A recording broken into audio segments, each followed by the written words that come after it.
Hello everybody, welcome back to another video in the Spigot series. In this video, I'll be showing you how to make custom crafting recipes.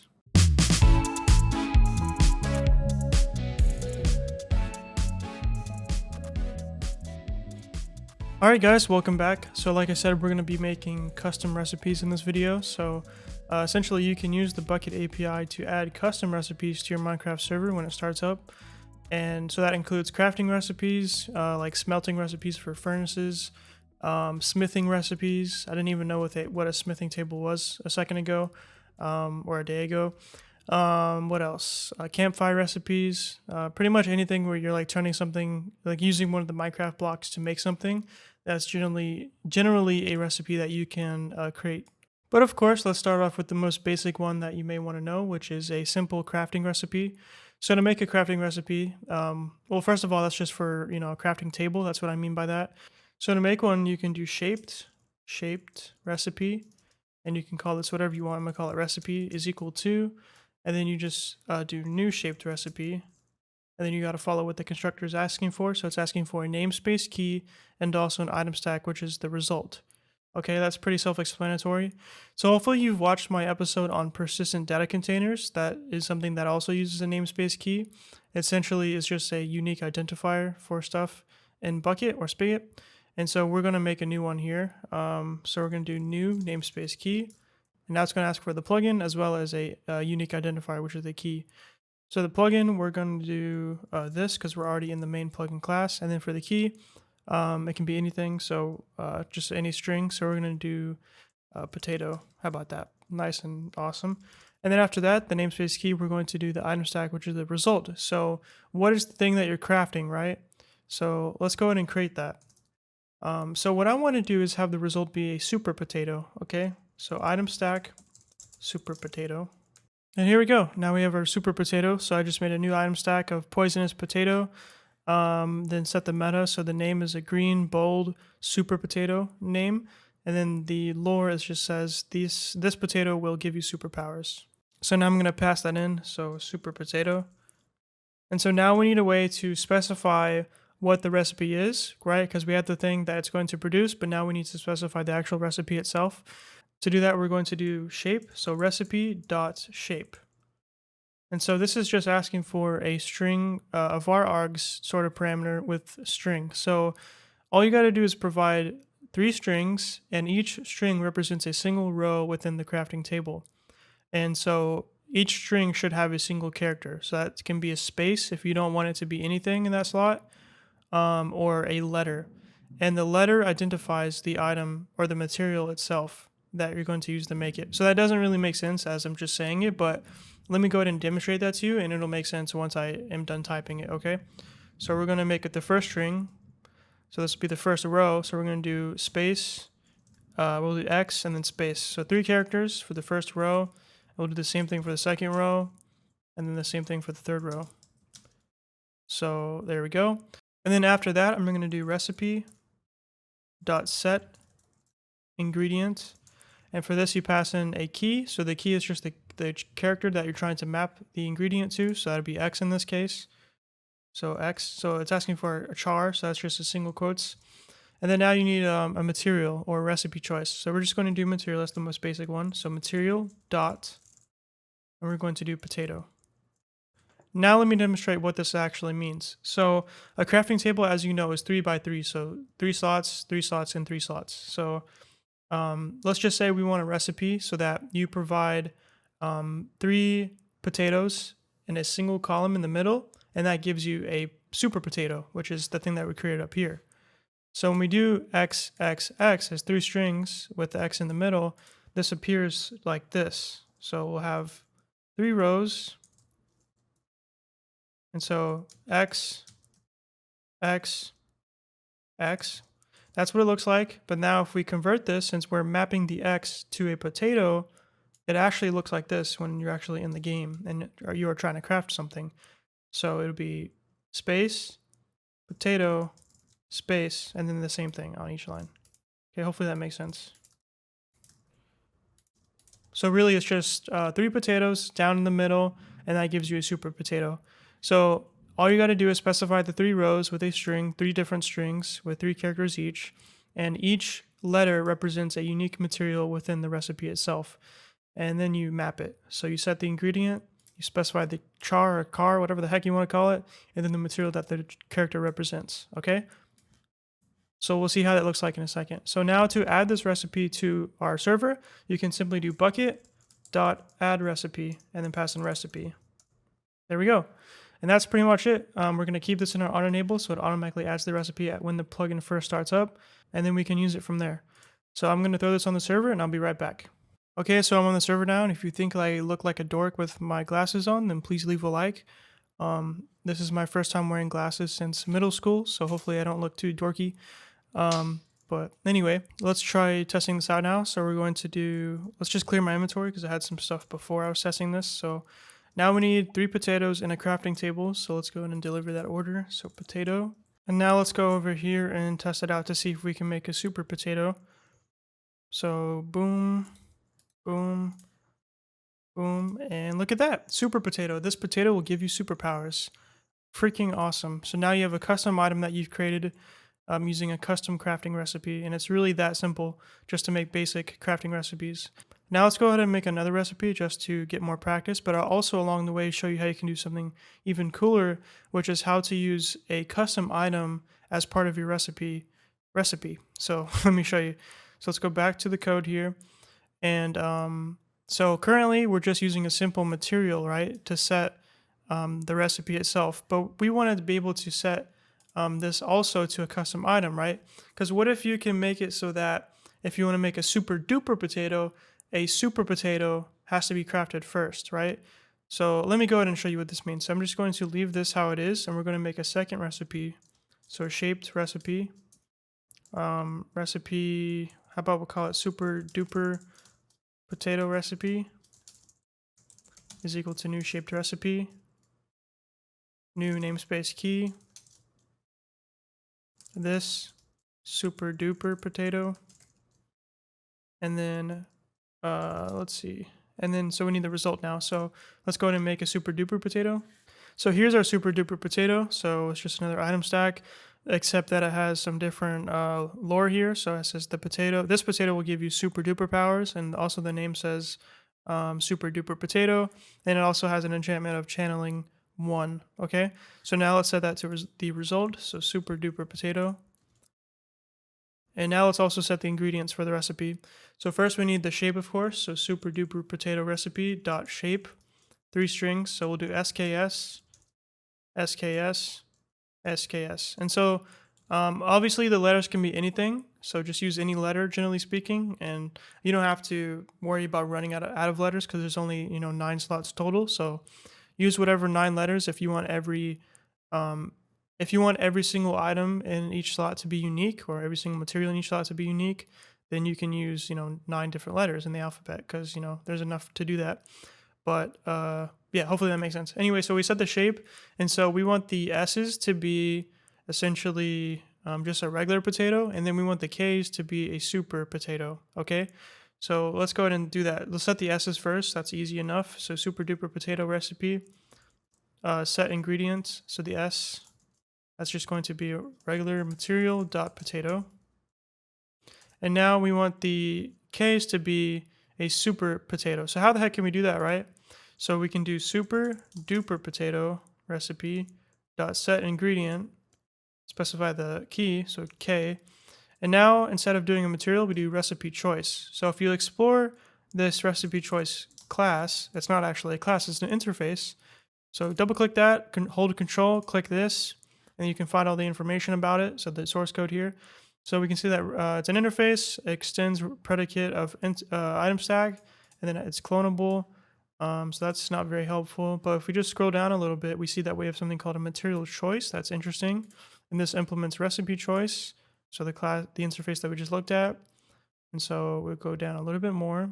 And here we go. We have an exact choice. So it says represents a choice that will be valid. Only one of the stacks is exactly matched. I don't know about you, but that didn't seem like proper English. But I'll just tell you right away that this is actually what we need here to be able to use custom items or item stacks in general as part of the recipe.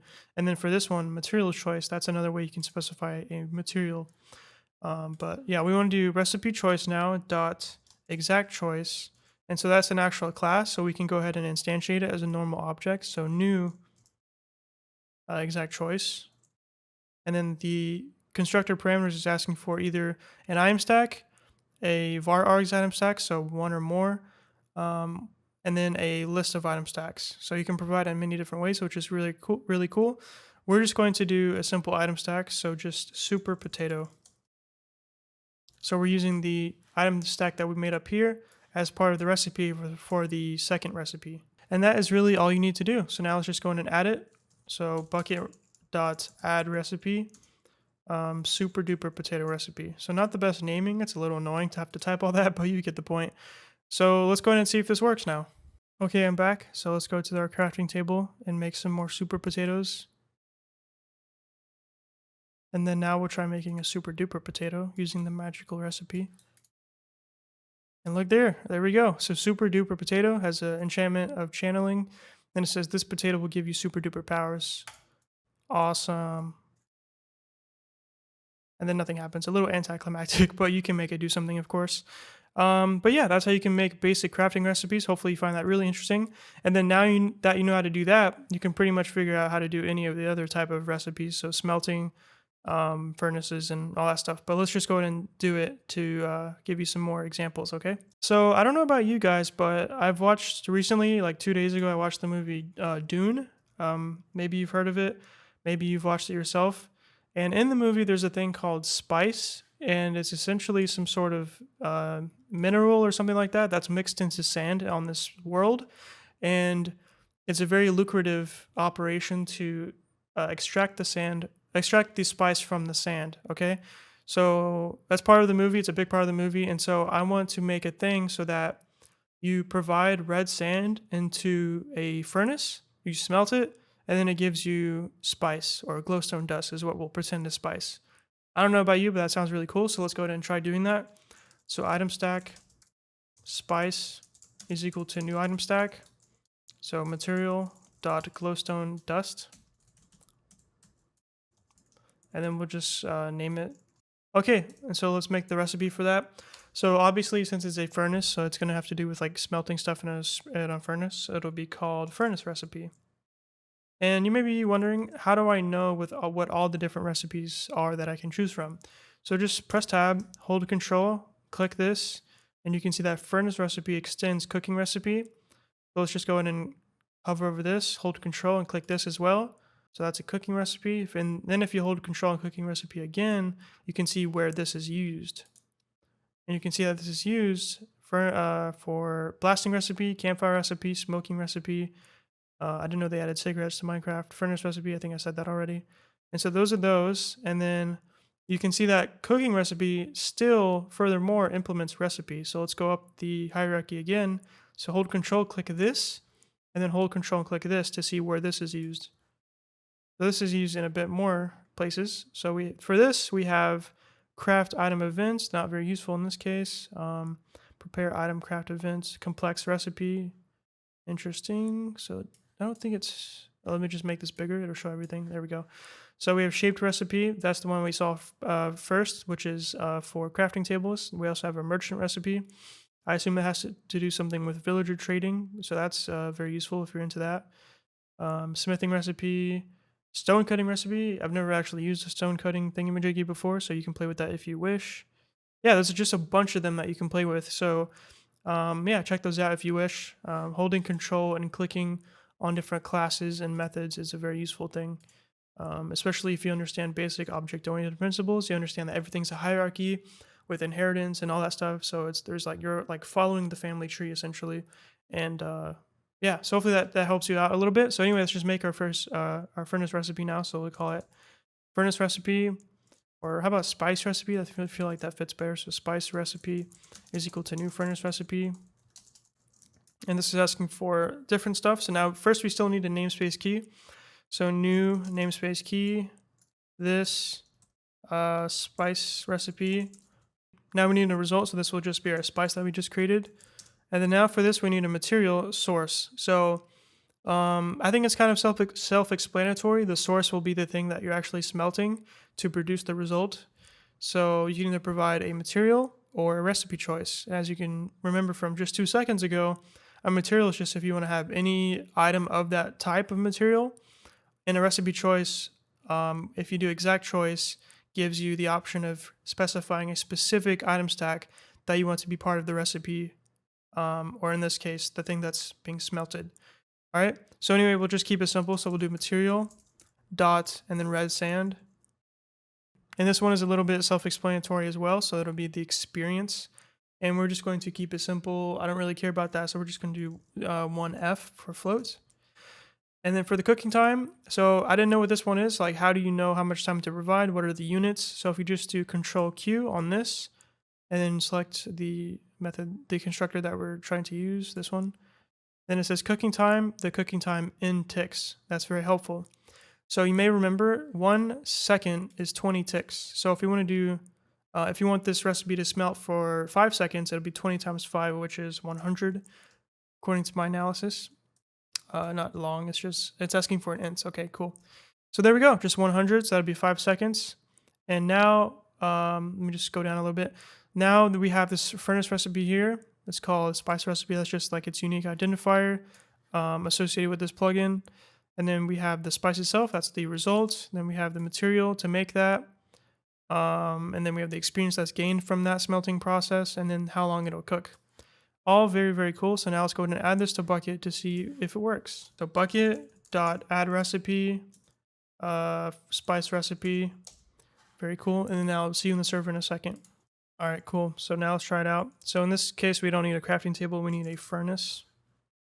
I wonder if it works on a blast furnace. We'll find out as well.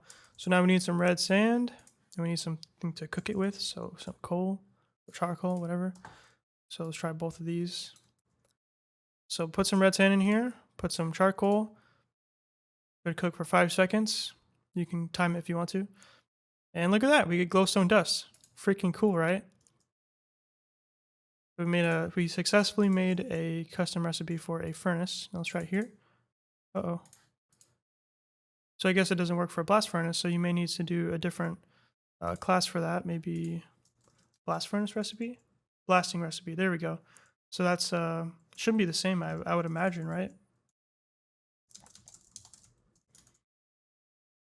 Yeah, it's pretty much, yeah, it's the exact same constructor. So works the same way, just a different class name, which kind of makes sense, right? Okay, so the final one I just want to demonstrate to you is a smithing recipe.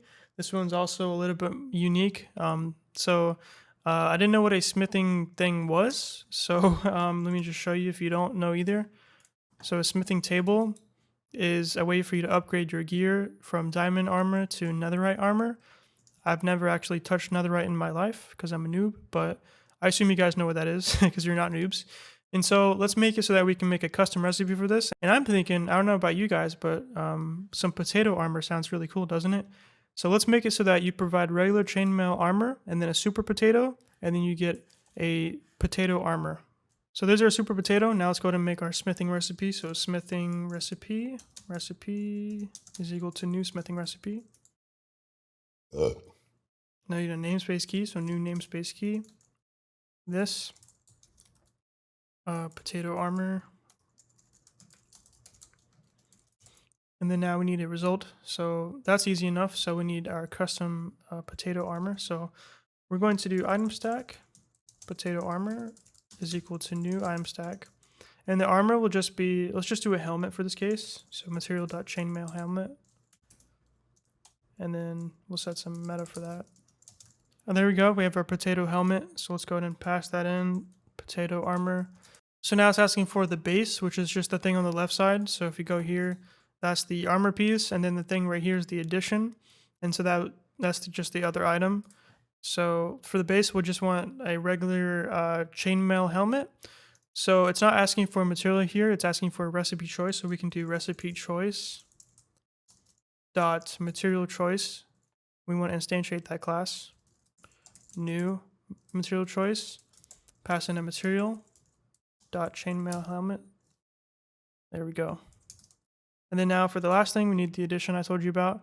So the thing we want to add to the chainmail helmet is, of course, a poisonous potato. Not any old poisonous potato, though. It's a super potato.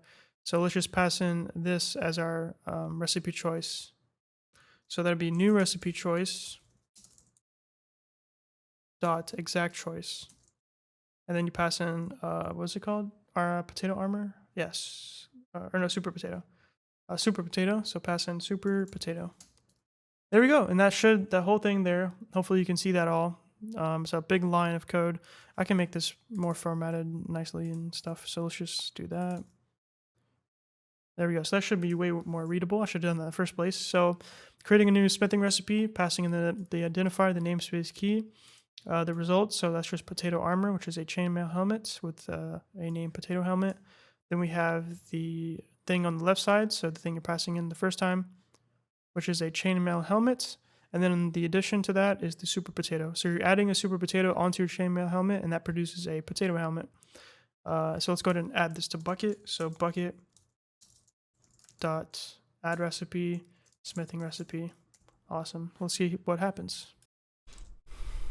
So here's our chainmail helmet. Now we need ourselves a super potato. We only have a super duper potato, so let's get some potatoes here. There we go. Let's make some super duper, or just super potatoes rather. Boom, boom, boom. We only need one though. Boom, and nothing happens. It's just because we forgot to, we removed the recipe, so we need to add that recipe back. So I have it on my other screens. I'm just gonna copy and paste it so we can save time here. So boom, boom, and I'll see you in a second. Okay, let's try this out one more time. So potato. Now we got ourselves a super potato, and we only need one. So we'll go back to here now. Pass in our chainmail helmet, super potato, and well, there we go. But the thing you'll notice is that the result of that, the chainmail helmet, it doesn't have the item meta that you told it to have. So I don't know why that is. Maybe it's a bug in Spigot or Bucket, or maybe it's a bug in Minecraft itself. But that's just what happens. When I was testing, I noticed that as well. Unfortunately, I don't know why that is, but maybe some of you guys know if it's an official bug or something else like that. But yeah, that's how you can use a smithing recipe. Unfortunately, it doesn't have the lore or the meta in general. It makes me sad inside, but at least you guys know how to make recipes now, and you can do a lot of cool stuff with that. I'm excited to see what you guys can make with this to spice up your plugins. But yeah, hopefully you enjoyed this episode. Hopefully it was informative. Let me know what else you guys want to see. I'm kind of on a grind right now, so let me know what Spigot tutorials you want to see, and also don't forget to hit the like button and check the description below for the code for this episode. And yeah, peace. Alright, so that's it for this video. Thanks for watching. In the description below, I'll leave a link to the code for this episode so you can check it out. You can bookmark it, come back to it later. If you forget any concepts or you just want to review the concepts I taught in this video, I'll mark everything up with comments so you can come back and read the code without having to rewatch the video, although your reviews are greatly appreciated. So yeah, I'll leave a link for that in the description below, so make sure to check it out. And another thing is I'll leave a link to our Discord server. It's a big community for programmers. You can ask for help on your programming projects if you're stuck on something, or maybe you can get some new friends. If you don't have any friends, there's lots of people here. It's growing really fast. You can find lots of people who are passionate about the same things as you. For example, if you like Minecraft Spigot development, you can find lots of people who like that. If you like C++, if you like Java, if you like web development, it's a really, really big programming community. So feel free to join. There's a link for that in the description below. And the last thing I want to tell you is that if you want to support this channel, you can click the join button below this video, and you can join this channel as a member for as low as 99 cents a month, and you can cancel at any time. You get some cool perks like early access to all of my new videos, a cool rank on my Discord server like you see right here on the side, YouTube members, and also you get to see yourself on the screen like you see right now. So if that sounds cool to you, feel free to join. If you don't want to, that's fine. If you can't, that's okay too. I really just appreciate you watching the video anyway. And thank you. Thanks a lot. And that's it. So if you like this video, leave a like. If you want to see more, subscribe. And peace.